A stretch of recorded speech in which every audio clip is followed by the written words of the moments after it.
workers' comp, even if they have one. It's only they get exempt if they don't want it, if they have less than 5. They're not required by 6, 5, or 4, whatever. So that's what I was saying, like, approve them with the contingencies of them getting workman's comp. That's what I was saying. Oh, I understand, but we gotta hire tomorrow, so are you telling me you wanna make a motion to hire them tomorrow without it, is the question? Because I need to know, whatever your motion is, I need to take action. We don't have anyone doing landscaping right now. Well, I just wanted to bring up a point. I was thinking about, because obviously these are valid points. I'm not in the insurance business, but I think if we could perhaps put a clause in their contract saying that absolving us of any, being that they don't have workman's comp, put an indemnity clause.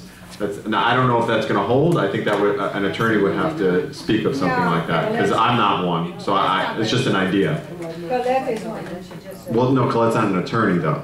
No, but I mean, she just said no. I wouldn't suggest that, because you don't know. No, I heard her, but she's not an attorney, I'm saying. Right.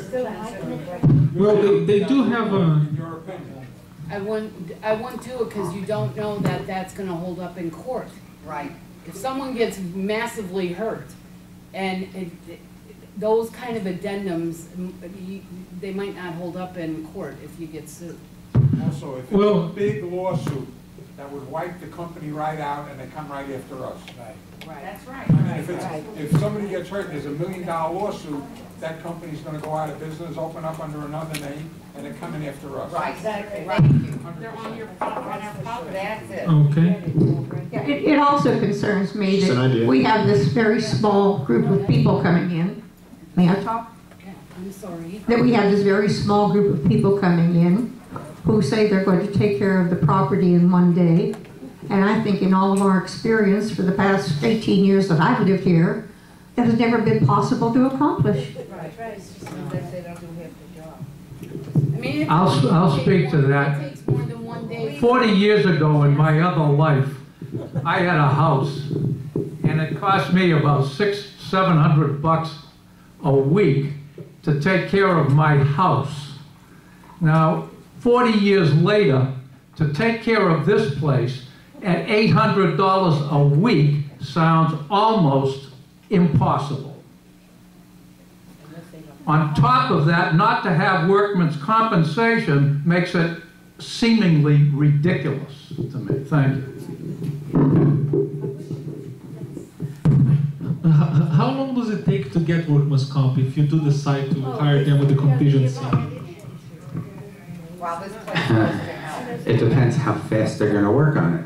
They can probably get it within 3 weeks, 2 weeks, depends how fast. They can get it in less than that. You know, let's say a week. If they start now, they may be able to get it if they provide all the proper documentation. It depends how fast they move. If you have everything in a row and you walk in there and you say you want it, you can probably get it in 48 hours. You can probably get it in 48 hours if you have all of the documentations and ducks in a row and they do research on your company because it's an insurance company. Well, I just don't feel comfortable with Loan Logic doing it for free the first month because that would make us morally inclined to have to accept them even if we don't like their service. I mean, if they would do a bad job in the second, third month, like, well, you can't let them go because they did it for free. Well, you can always opt to say, you know what, we're not going to take our first month free. We're going to take our 5th month free. This way you know, however you want to handle it. I mean, it's not a bad idea. Or just divide the month by, you know, the number and do it for 4,100 instead of 4,500. I'm sure they'll be willing to do it. The money's the money. I mean, if we take the 4,500 and divide it by the 9 months and say just drop our rate by that and don't give us a month free, I can't imagine them saying no. Could you? It doesn't make sense that they would do that. And don't take a free month. Just drop the amount. That's still $15,000 more than this, but They have to try some pounds forward. Right. It's great if we can get it. We'd love nothing better. And if they don't do the job, we throw them out. But in the month's time or whatever somebody gets hurt, Marcio, this place will go into bankruptcy. That's right. And like he said, they'll go out of business and they'll sue us. So what I would suggest is hiring LoanLogic for the monthly price and paying for it with a discount, and still following this through and see if they can come in with the workman's comp and the proper stuff and lowering the price. I'm just trying to keep us in budget here. $15,000 is a lot. Okay, so I want to make sure I have a clear, I will in a second, I want to make sure I have a clear directive. If the board takes no action tonight with a vote, then your decision just stands with, we're going to hire LoanLogic. It's the same amount of money anyway, so I'll just tell them, divide it and we'll pay it throughout the year. So no board action needs to happen tonight if you're going to keep LoanLogic. Marcia, That's exactly what I said. To me, the odds of this other company getting workman's comp without locking us into a year is slim. But if they are willing to do that on the small chance, then there's clearly no downside. No one even in the audience would say there's a downside because we have 30 days out. What it happening is probably small chance. I think everyone in the audience would agree to that, but there's no downside if on the off chance they say, okay, we're going to get workers' comp and we're not going to lock you into a year. If those two things happen, I think even everyone on the board would agree there's no downside. There just isn't. It would be illogical not to because we have 30 days to find out if they could do the job. I still don't think it's going to happen. There is a downside, Doug, because I think they're probably undermanned. And if they're going to try to rush to do in one day what all other companies have taken at least a day and a half to 2 to do, is going to push their employees even further. I think it's very risky. Yeah. I don't agree with that. I don't think there's a lot of times I underestimate. A lot of times people, Mark, when you were a physician, I'm sure there were times that you said, I could do this, in an hour. Go, I'll be home and golf in another hour. I'm sure there were times that you misjudged and probably it took you 3 hours. And guess what? You had to do it. You had to take the 3 hours. You couldn't do it in the 1 hour. Never. So, so what I'm saying is a lot of times people, miss. Right, they want the business. I always overestimated my time. Okay. I think George I'd like to hear George's comment. Did you have a question you wanted to say, George? Yes. Did I see you waving your hand? Could I hear what you say on Let this? him talk. Yes. Microphone. I have many years experience with the people hired and the companies hired a group, no matter how many people they have. By the rules, you have to have the company work compensation. It's protecting the person who is working in there and protected to us when we hire somebody else. And all my life, any person we hire for outside, for cleaner, anything in there, we ask, the first document we have to ask the work compensation. You don't have it, no job.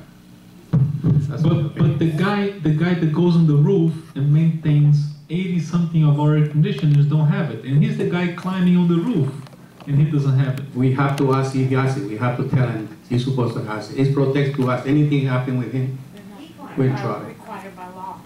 By law, anywhere you work, any companies they go working in different places. My small jobs, but the company they hire, they ask for work compensation papers. I agree. They don't have it, no Yeah. job. One mistake doesn't justify the other. So I'm just pointing out that maybe we have to act on both of them. Go ahead. Go ahead. Speak up. Would it not be smart to go to one of these places that they have done work for, see what the property looks like? They might be giving references, their cousin, their friend. Have someone go and check the properties to see what they look like. Don't take the word from someone you don't. Well, Jason called the property. But then see the places that they've done and the kind of work they They do. called the association, the office, not their cousins. They called the places, so. He spoke with them and I know when Colin made the phone calls, he spoke with the actual company. They answered the phones, how they answered the phones. They are legitimate associations. But why not see what they what the grounds look like to see if it's up to our Okay, standards. Jason, I think we don't have a motion on the table, so we might as well just, Okay, so we'll just no action, hire Lawn Logic as before, is that what you're saying? And Yes. yeah, and then if they come back next month and we change it, decide to change it, we'll cross that bridge later. the only question, if we're gonna hire Lawn Logic, whether we're hiring Lawn Logic, we're calling ABC company, whatever it is, if you're going to engage a company, I'm assuming you want to engage in good faith that you want that company to work. So I'm assuming that if we call and hire Lawn Logic, in a month or two from now, if they're doing a good job, we're not going to cancel them out. Well, if we find somebody that would save us $15,000, I probably would. With no work. No. We With, can't do that, then no one's gonna come here. You have to deal in good faith with companies. Terminated in 30 days. well, that's the whole point of having a 30-day out on the contract of Lawn Logic. Lawn Logic gave us, they offered us a 30 days out. And we have the right to accept it to save $15,000. It's our best interest. We don't work for Lawn Logic, we work for International Village. 30 days out throughout the whole contract? Yes. Lawn Logic gave us a 30 days out. So we have that right. That's great. So, yes, to answer your question, if they do a good job, great. If it's somebody, find somebody that can do it for $15,000 less, we'll take it. With the insurance, exactly.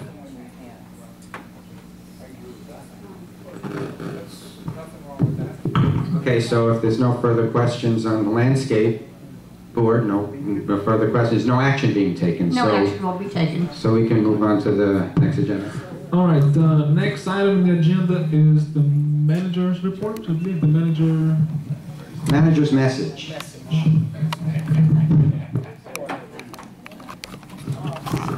Okay, I see Jerry's getting his camera all focused. American Management Group, obviously, we've been very pleased and very happy to manage your community over the past 2 years. We look forward to long success with that and continue to move your property, working together with the board of directors and the membership. We are a growing company. We have many properties that are coming on board. With that, I have been promoted to the Vice President of Operations for AMG. Thank you. And as of May 1, my offices will be moved over to the corporate offices. And Colin Gold, if Colin will stand for a moment. I think everybody has met Colin or heard from Colin. And Colin comes to American Management Group and International Village with a wealth of experience and knowledge. He will become your new community association manager. And we are looking diligently for a replacement for assistant manager in your company. So as of now, and as of the last weeks now, we have been transitioning. Colin is working very closely with us, with me, as well as Grace, who is very important in your organization, as well as the board of directors, to make this a very smooth transition. Does that mean that I'm never going to see anybody again? No, because in my role with AMG, I sort of have kind of leeway with who my favorite communities are. So this happens to be very close to my heart because I think we have done a lot, and it's very emotional for me to have to move my office. But I will be here on random site inspections, as I do with all of the companies. And I will be at some board meetings just offering support, especially in the beginning with Colin. And I want everybody to know that they are in very good hands. And they don't have to worry about any changing or changes from the management standpoint. And Colin works very well with the residents and the membership as well as the board of directors. Okay, so that was the management message tonight. If anybody has any questions, feel free to ask.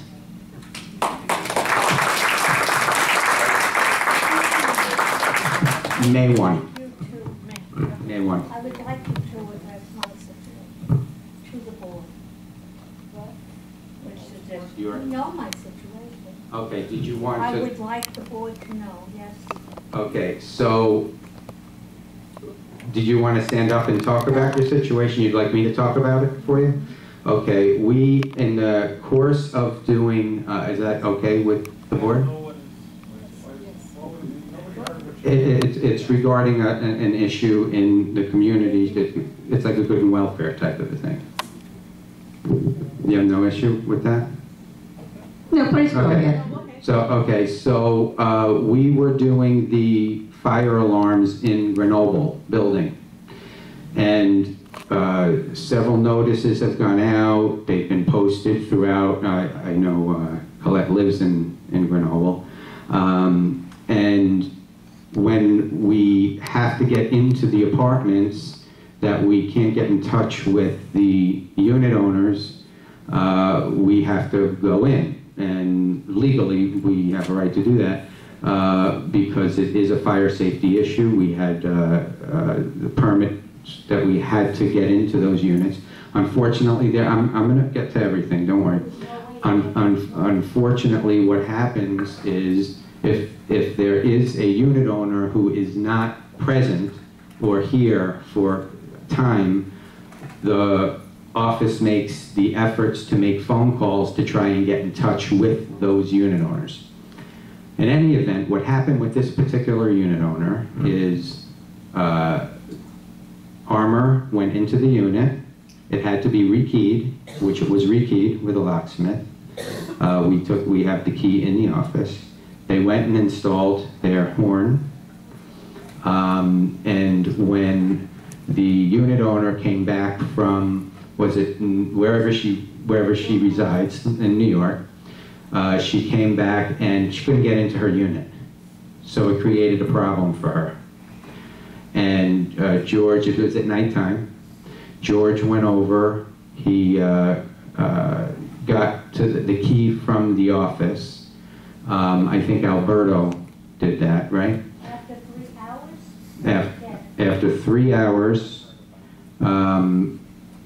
we got the key, or Alberto got the key from the office, and opened up the door where they saw the old lock sitting there, because when they take the lock, to show that they came in there, they leave the lock, the old lock. In the course of that happening, the unit owner is alleging that there was, someone was living there, or somebody was using the liquor, various different things, the carpeting. And what we have done from a management standpoint is just to assist and help clean the carpet. She was very nervous about the rekeying, so we rekeyed it for her where she only has the key, and if she wants to give that to a neighbor, which is allowed to give to a neighbor, she just has to let us know what neighbor you leave it with. And we are in the process of researching it with armor and finding out what happened and who was in there. So she wants to make sure that the board is aware of that, what's happening. Well, here's another thing too, is that this is why we Isn't this why we kind of require that everyone keep a key in the office? Yeah, well, by your docs, yes, you're supposed to have a key for the units, yeah. Yeah, for every unit. Or a person, someone, It should have been in the office. or someone in the village is what the rule always was. The only problem, and I caution others, and it's good that you're bringing this up because it can help other people. People really need to understand if you don't have a key and you're giving it to a neighbor, it's very important that the office has all the contact numbers of that neighbor and where they live. If they can't get in touch with that neighbor and they don't have a key, they will have to go, it's the law. There's a law that allows, the statute allows it because you need to have it for emergencies, maintenance. This had to be with a fire alarm that was condemned. So it was very, very important that we get into the units. How we deal with it afterwards, we're working with you, as I'm sure you'll agree with. And, but at least now you've made it clear and everybody, the board knows and your community members know. Well, it's very unfortunately that you had to deal with that scenario, and I totally agree. I mean, if I was in your shoes, I'd be mad as well. But I always think of what can you do to prevent it next time? How can you prevent from the neighbor and all the other unit owners going through the same thing again? Someone in the office should have picked me. I have 2 phone lines. I have mail delivered. No one authorized. That's why I'm going to ask some questions now, if that's okay. What day was the lock changed? Do you know? Today. No, we gave. She has a new lock today. No. I have it in the office. Do you? It's in the office. When I called. Last week or last month? No. This was in January. Sometime so in January. It's been changed for a long time. Yeah, and whether we of course we would never argue with the unit owner. We do have steps that we take by calling. If what we can do in the future. I don't want to agree with you, Jason, because if this happened in January, I understand that you might have called that day, but she came back months later and she still didn't realize her lock was changed. That's unacceptable. Well, what I was just about to tell you is that we can change the policy if you want. Once it is done, send out a registered letter to that unit owner, so if they can't be reached by phone, then they will we can send a registered, even return receipt requested. That isn't currently done now, but that is something that we can certainly do in the future. Ma'am, did you receive any emails from the office or letter? Nothing. Voice message? Nothing. Missed call? I was home. Text? Nothing. All right, I think we owe her a huge apology, and this is 100% the office fault. Okay, it's unacceptable, because she should not arrive here in the middle of the night and not have access to her own property. So let's make sure we fix that, please. Thank you.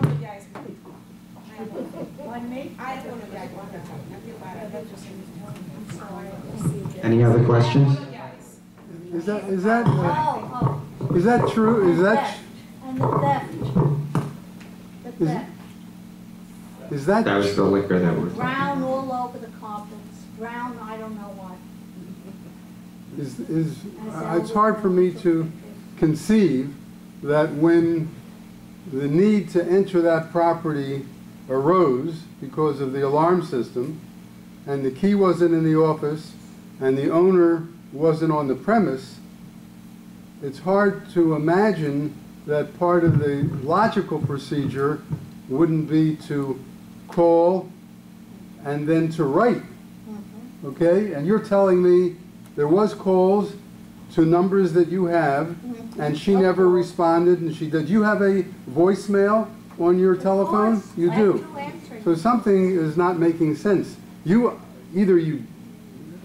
I can't imagine not, when you needed to gain entrance, I can't imagine not calling. No, we have we call people. You do call. But regardless, for some reason, this wasn't called, or the call was missed, whatever the case may be, the bottom line is it happened. Right. And we're shoring up the, that's strange. How we do it. Yeah, the system's going to be have to write. Fixed. Have to write. Okay, in behalf of the association, I apologize, but it was definitely the protocol was faulty, and that's why I said, I'm sorry it happened, but I want to make sure it doesn't happen again to anybody else. So for an owner to come back and find out her key doesn't work, 3 months later or 2 months later, And So- being told that I brought the wrong key. Okay, so, I owned here for 33 years, and all of a sudden I brought the wrong key. okay, so I think we all got the point, so Yeah, move on. sorry about that again. Any other questions? Yes. Yes, I understand that a lot of people don't have keys in the office on reserve as a backup. That's correct. And I think it should be mandatory that everyone who lives here has a key in the office to be used in a case of emergency. Absolutely. Jason,